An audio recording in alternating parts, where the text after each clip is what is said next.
Hello, இந்த வீடியோவில் மகிழம்பூ மாலை எப்படி கட்டலாங்கிறத பார்க்கலாம். ரெட்டை நூலை ஊசியில் கோர்த்துக்கோங்க. கோர்த்துட்டு மகிழம்பூ இலையே மடித்து ஃபஸ்ட்டு கோர்த்துக்கலாம் ஒரு தடவை, பூ வெளியில் வந்துடாமல் இருக்கிறதுக்காக. அடுத்ததாக பூவை பார்த்திங்கன்னா கீழே இந்த மாதிரி ஒரு ஹோல் இருக்கும். அந்த ஹோல் வழியாக அப்படியே வரிசையாக கோர்க்க வேண்டியது தான். மரத்துலேருந்து கீழே உதிர்ந்து கிடக்கிற பூவை எடுத்திங்கன்னா இந்த மாதிரி ஹோல் இருக்கும். அதை அப்படியே ஈஸியாக கோர்த்துடலாம். இந்த மகிழம்பூ சிவனுக்கு ரொம்ப விசேஷமானது. நீங்கள் சிவனுக்கு மகிழம்பூ மரம் இருந்ததுன்னா அடிக்கடி இது போல் கட்டி போடுங்க. இந்த பூ மாலை வெளியில் ரொம்ப கிடைக்காது.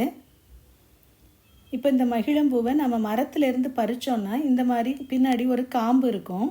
அதை லைட்டாக கையால் அப்படி ட்விஸ்ட் பண்ணி எடுத்துடலாம். இது பார்த்தா கூட ஒரு பூவாட்டம் தான் இருக்கும். இதை தூக்கி போட்டுருங்க. இப்போது இந்த பூவில் ஹோல் இருக்குது. இதை நம்ம எப்பயும் கோர்க்கிற மாதிரி அப்படியே கோர்த்துடலாம்.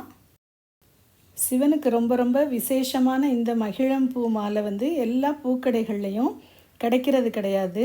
அதனால் நீங்கள் மகிழம்பூ மரம் இருந்ததுன்னா, பூ கிடச்சிதுன்னா இந்த மாதிரி நீங்கள் கோர்த்து போடலாம்.